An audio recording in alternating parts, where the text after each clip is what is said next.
Hi and welcome to the statistics and probability for data science and machine learning. मैं हूं फहद हुसैन और उम्मीद करता हूं आप बहुत अच्छे मिजाज में होंगे।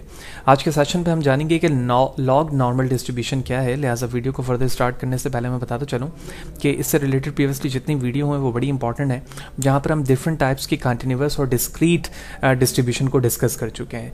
लॉग नॉर्मल डिस्ट्रीब्यूशन समझने से पहले एक और चीज़ रिकॉल करवाता चलाऊँ कि जिस तरह से हमने नॉर्मल डिस्ट्रीब्यूशन के अंदर देखा है कि नॉर्मल डिस्ट्रीब्यूशन में मीड मॉड मीडियन होते हैं, इसी तरह से कर्टोसिस एंड स्क्यूनेस फाइंड किया जाता है। बिल्कुल इसी तरह से हर तरह की डिस्ट्रीब्यूशन में ये सारे मैट्रिक्स या पैरामीटर मौजूद होते हैं, जो at the last of the video by using a Wikipedia भी हम डिस्कस करेंगे। लिहाजा ये तमाम वीडियोस मेरे यूट्यूब चैनल पर मौजूद हैं। फहद हुसैन CS से सर्च करके यूट्यूब पर मेरे यूट्यूब चैनल पर आएंगे, उस पर क्लिक करने के बाद आप इसके प्लेलिस्ट पर जाओगे तो डिफरेंट डिसिप्लिन की वीडियोज़ यहाँ पर सेपरेट प्लेलिस्ट के साथ मौजूद हैं। विद ईज आप इन्हें वॉच कर सकते हैं। इसके अलावा इसमें इस्तेमाल होने वाले content related material which mean presentation, slide code या वट एवर जो चीज़ें मैं अपने वीडियो सेशन पर यूज़ कर रहा होता हूँ वो यहाँ फ्रीली अवेलेबल हैं। यहाँ से आने के बाद आप तमाम चीज़ें डाउनलोड करके यूज़ कर सकते हैं। लिहाजा अगर आप मेरे चैनल पर नए हो, चैनल को सब्सक्राइब नहीं किया तो चैनल को ज़रूर सब्सक्राइब करें ताकि अपकमिंग वीडियोज़ के हवाले से आपको बर वक्त जानकारी मिले और इसी तरह की नई चीज़ें आप आसानी के साथ सीख सकें। साथ ही साथ आप मेरे ब्लॉग fahadhusain.cs.blogspot.com पर भी मुझे फॉलो कर सकते हैं ताकि जब भी कोड अपलोड किया जाए आपको इन्फॉर्मेशन मिलती रहे। तो सबसे पहले तो हम डेफिनेशन समझते हैं कि एक्चुअली लॉग नॉर्मल डिस्ट्रीब्यूशन क्या है और फिर उसके बाद हम उसको सिंपल नॉर्मल डिस्ट्रीब्यूशन से कंपेयर करके भी देखेंगे। तो so the first thing, log normal और the log normal distribution is a continuous probability distribution. So as we know कि कंटिन्यूअस प्रोबेबिलिटी डिस्ट्रीब्यूशन क्या होती है, तो उन्हीं में से लॉग नॉर्मल डिस्ट्रीब्यूशन बिलाई करता है of a random variable whose logarithmic is normally distribution, यानी एक ऐसी डिस्ट्रीब्यूशन जो लॉग नॉर्मल होगी, जब आप उसको लॉग लेंगे तो वो नॉर्मली डिस्ट्रीब्यूटेड बन जाएगी। ठीक है।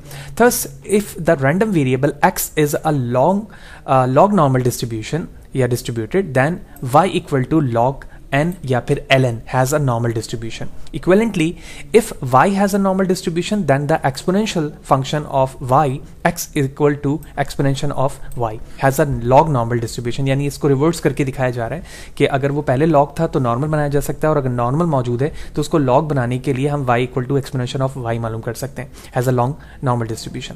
अ random variable which is log normally distribution takes only a positive real number, यानी जो आपका log normal distributed फंक्शन या डिस्ट्रीब्यूशन होगी वो सिर्फ जो है वो पॉजिटिव रियल नंबर ही लेगा।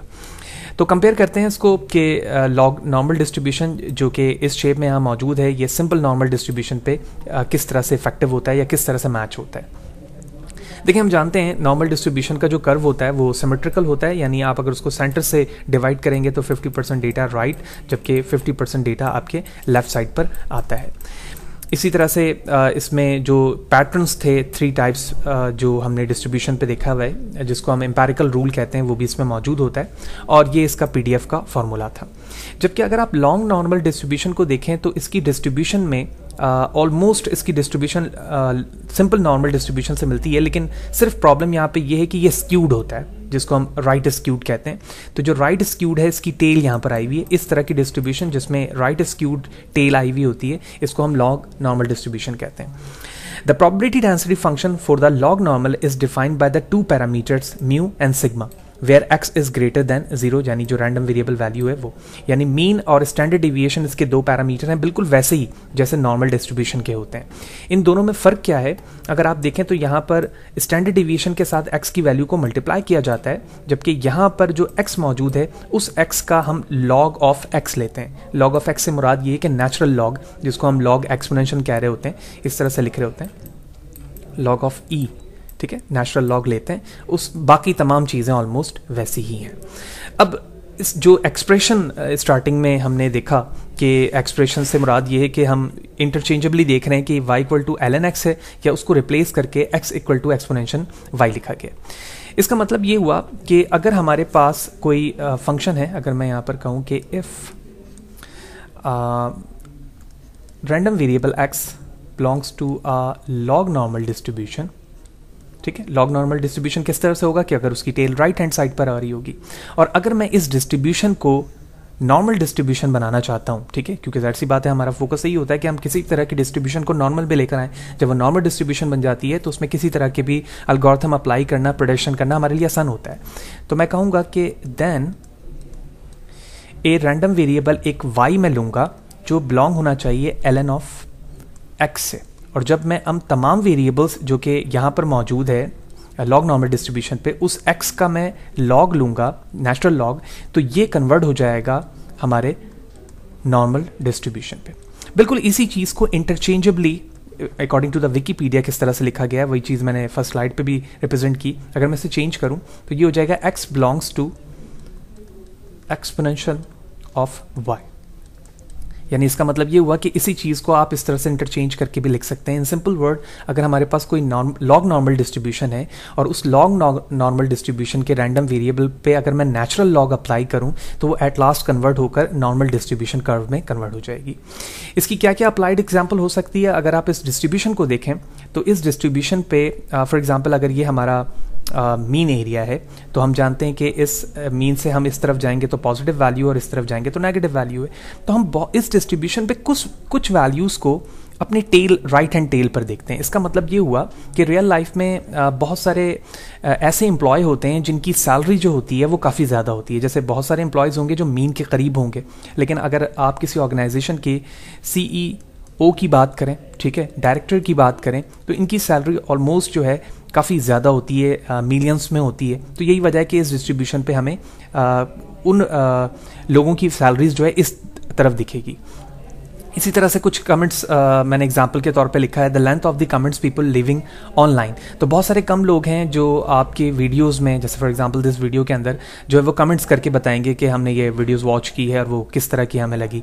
इसी तरह से सोशल मीडिया पर टाइम स्पेंडिंग करना, पोस्ट को मुकम्मल पढ़ने वाले की डिस्ट्रीब्यूशन बहुत कम होगी जो यहाँ पर होगी, वरना लोग बहुत कम ही कुछ लाइन्स देखते हैं और उसके बाद आगे चले जाते हैं। थर्ड एग्जाम्पल में लिखा हुआ the amount of the internet traffic per unit time, ठीक है, जो ट्रैफिक यूनिट है इंटरनेट पे उसमें भी कम यूनिट्स होती है जो यहाँ पर मौजूद होती है। इसका मतलब ये हुआ कि इस डिस्ट्रीब्यूशन में जो टेल की तरफ वैल्यूज़ हैं वो कम होती है और बहुत सारी अप्लाइड एग्जांपल्स उसमें आ रही हैं, जिसमें हम देख रहे हैं कि कुछ ऐसे एम्प्लॉयज़ होते हैं जिनकी सैलरी ज़्यादा है या कमेंट्स करने वाले लोग हैं, उनकी डिस्ट्रीब्यूशन हमारे राइट हैंड पे या टेल पर हमें दिख रही है। अब लास्ट में बात होती है यूजेज की कि इनको कहाँ इस्तेमाल किया जा सकता है। देखें, अभी मैंने जैसे पहले जिक्र किया कि किसी भी डिस्ट्रीब्यूशन को हम एट लास्ट कन्वर्ट करना चाहते हैं नॉर्मल डिस्ट्रीब्यूशन पे, तो अगर हमारे पास कोई डेटा है जो इस तरह की डिस्ट्रीब्यूशन पे है तो हम उस डेटा को क्या करना चाहते हैं, ट्रांसफॉर्म करना चाहते हैं। ट्रांसफॉर्म का मतलब क्या है कि हम उसे इस शेप से इस शेप में लेकर आना चाहते हैं। जब वो डेटा इस शेप में आ जाएगा तो अब आपकी मॉडलिंग में आइदर आप उसमें रिग्रेशन अप्लाई करें या फिर क्लासिफिकेशन अप्लाई करें, ये चीज़ करना इस चीज़ पर आसान हो जाएगी as compare to the this distribution. तो इस तरह से हमने देखा कि लॉग नॉर्मल डिस्ट्रीब्यूशन क्या है और एक सिंपल नॉर्मल डिस्ट्रीब्यूशन से ये किस तरह से डिफर होता है। इसके PDF हमने फार्मूलाज देखे। फार्मूलाज देखने के बाद हमें ये समझ में आया कि किसी भी तरह की डिस्ट्रीब्यूशन को, लॉग नॉर्मल डिस्ट्रीब्यूशन को, विच मीन हम सिंपल नॉर्मल डिस्ट्रीब्यूशन पे किस तरह कन्वर्ट करते हैं by using a natural log of individual random variable. फिर हमने उसके एग्जाम्पल्स जाने के लॉग नॉर्मल डिस्ट्रीब्यूशन कहाँ कहाँ पर अप्लाइड हो सकते हैं, और फिर हमने देखा कि हम इसे नॉर्मल डिस्ट्रीब्यूशन इसलिए बनाना चाहते हैं ताकि हम अपने डिस्ट्रीब्यूशन को ट्रांसफॉर्म कर सकें और एट लास्ट इसमें जिस तरह की मॉडलिंग अप्लाई करना चाह रहे हैं वो कर सकें। तो होपफुली सारी चीज़ें आपको क्लियर होंगी। फिर भी कोई सवाल है, कोई चीज़ अगर समझ में नहीं आई है तो कमेंट सेक्शन पर ज़रूर पूछें, कोशिश करूंगा मैं इस हवाले से आपको बर वक्त जवाब दे सकूं। एट लास्ट हम विकीपीडिया पर चलते हैं और कुछ मैट्रिक्स डिस्कस करते हैं। सबसे पहले मैं कुछ वैल्यूज़ इनकी दिखा देता हूँ विकीपीडिया से, जिसमें आप प्रोबेबिलिटी डेंसिटी फंक्शन देख रहे हैं जो हम देख चुके हैं।